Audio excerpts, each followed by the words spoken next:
تو نے کہا کیا تھا؟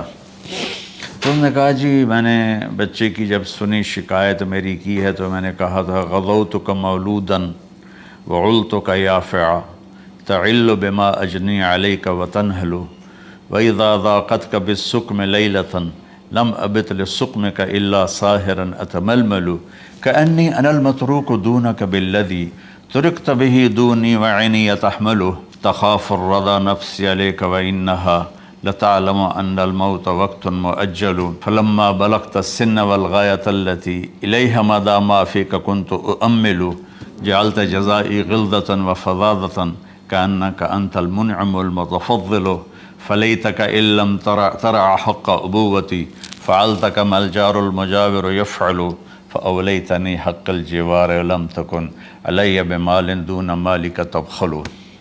میں ابھی ترجمہ کرتا ہوں۔ اس کا میرے نبی پر کیا اثر ہوا کہ آپ کے ٹپ ٹپ آنسو گر رہے تھے اور آپ کی داڑھی آپ کے آنسوں سے تر ہو رہی تھی۔ یہ اتنا فصیح کلام ہے کہ عربوں کو بھی پسینہ آ جائے گا ترجمہ کرنے کے لیے۔ تو میں تو عربی نہیں ہوں، لیکن یہ فخر تو حاصل ہے، بھلے ہیں یا برے ہیں دو چار قدم ہم بھی تیرے ساتھ چلے ہیں۔ کچھ عرصہ اہل علم کی محفلوں میں بیٹھے، کچھ زبان کی شناسائی ہوئی، تو میں اپنی کم مائگی کے ساتھ اس کا ترجمہ کروں گا۔ وہ کہتا ہے غزوتک مولودا وعلتک یافعا تعل بما اجنی علیک وتنہل۔ میرے بیٹے، جس دن تو پیدا ہوا ہم نے اپنے لیے جینا چھوڑ دیا۔ ہوئے ہوئے ہوئے ہوئے، ہم تیرے لیے جیے۔ تیری ماں تجھے دودھ پلاتی تھی، میں تیرے لیے روٹی کے نوالے لاتا تھا، میری ساری کمائی پہلی اور آخری سب تیرے اوپر لگتی تھی۔ تجھے خوش دیکھتے تھے تو خوش ہوتے تھے، تجھے روتا دیکھتے تھے تو ہم روتے تھے۔ وَإِذَا ضَاقَتْكَ بِالسُّقْمِ لَيْلَةً لَمْ أَدْلِ سُقْمَكَ إِلَّا سَاهِرًا أَتَمَلْمَلُ۔ جب تو کبھی بیمار ہو جاتا تھا تو تیرے سرانے بیٹھ کر ہم ساری رات روتے تھے اور دعائیں کرتے تھے، یا اللہ ہمارے بچے کو بچا لے، ہمارے بچے کو صحت دے دے۔ اس تڑپ میں ساری رات میں جاگتا تھا۔ تیرے لیے میں نے اپنا سب کچھ لگا دیا، اپنے لیے جینا چھوڑ دیا، اپنی خواہشات کو دبایا، تیری ہر خواہش کو پورا کیا۔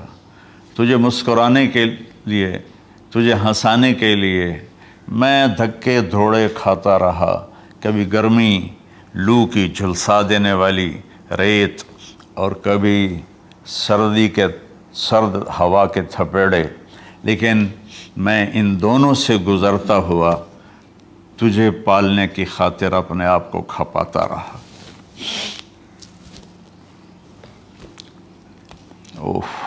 فلما بلغت السن والغایة التي الیہ مدى ما فیک کنت اؤمل۔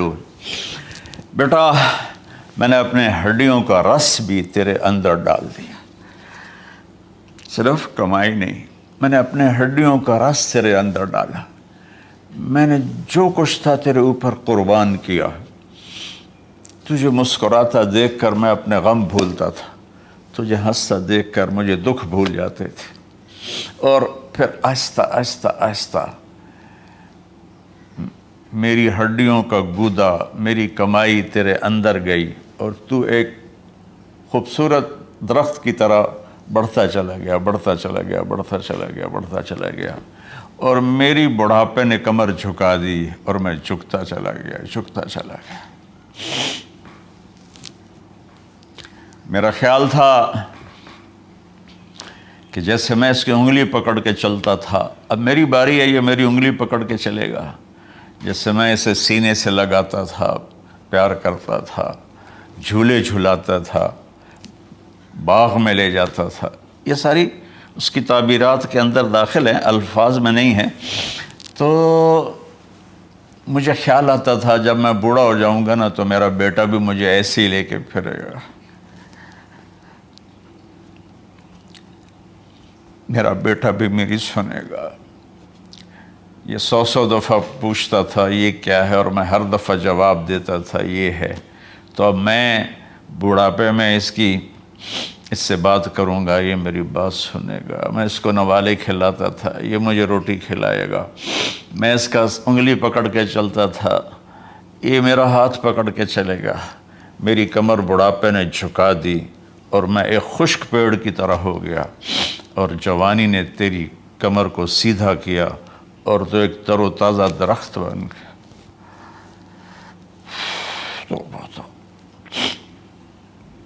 تو مجھے خیال آیا کہ میں نے 20 سال اس بچے کو پالا ہے، ابھی اپنی ماں اور باپ کو دیکھے گا، لیکن ایک دم اچانک کیا ہوا؟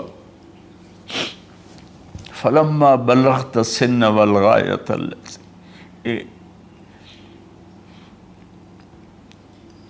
إِلَيْهَا مَدَى مَا فِيكَ كُنْتُ أُؤَمِّلُ، جب تو اس عمر کو پہنچا جس میں ہماری امیدیں تیرے ساتھ لگ گئیں، ہمیں بڑھاپے نے بے آسرا کر دیا اور تیری جوانی نے تجھے ہمت دے دی، تب ہمارا خیال آیا کہ اب یہ ہمارے ساتھ وہی کرے گا جو ہم نے اس کے ساتھ کیا۔ لیکن کیا ہوا؟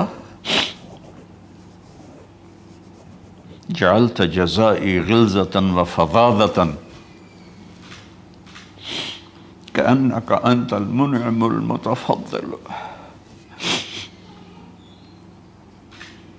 تو اتنا بدتمیز ہوا، تیری زبان چھری بن گئی، تیرا رویہ زہر بن گیا، اور میری ساری زندگی کی محنت کا بدلہ تو نے مجھے نافرمانی سے دیا، بد اخلاقی سے دیا، بدتمیزی سے دیا۔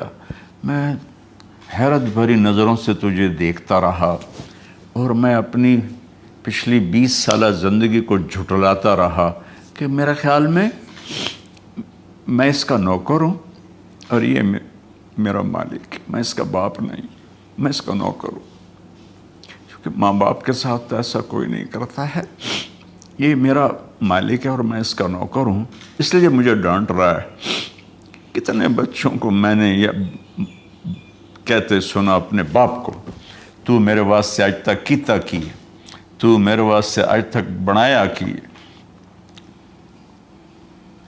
اور جو باپ بے بسی کی تصویر بنا ہوتا تھا وہ شکلیں بھی میرے سامنے ہیں۔ ہمارا دیہاتی ماحول زمین دارہ ماحول ہے، لیکن اب تو شہروں میں بھی یہی حال ہے۔ جس نے وہ لیول اے لیول کیا ہے اسے کیا پتہ ماں کسے کہتے ہیں، باپ کسے کہتے ہیں۔ تو میں نے اپنی آنکھوں سے باپ کی بے بسی اور بیٹے کا غرانہ ایک دفعہ نہیں کتنی دفعہ دیکھا۔ تو میرے واسطے آج تک ہی کیتا ہے، تو میرے واسطے آج تک ہی بنایا ہے۔ وہ کہتا ہے اچھا میرا بچہ جداں جوان ہو سو آپ پہ سمجھ جسو۔ جبریل انسانی شکل میں آئے کہ یا رسول اللہ کچھ سوال کی، قیامت کب آئے گی؟ کہ اللہ کو پتہ ہے۔ کہ کوئی نشانی؟ فرمایا جب دیکھو کہ بیٹیاں بھی ماؤں کو نوکر کی طرح دھتکار رہے ہوں تو سمجھنا قیامت آنے والی ہے۔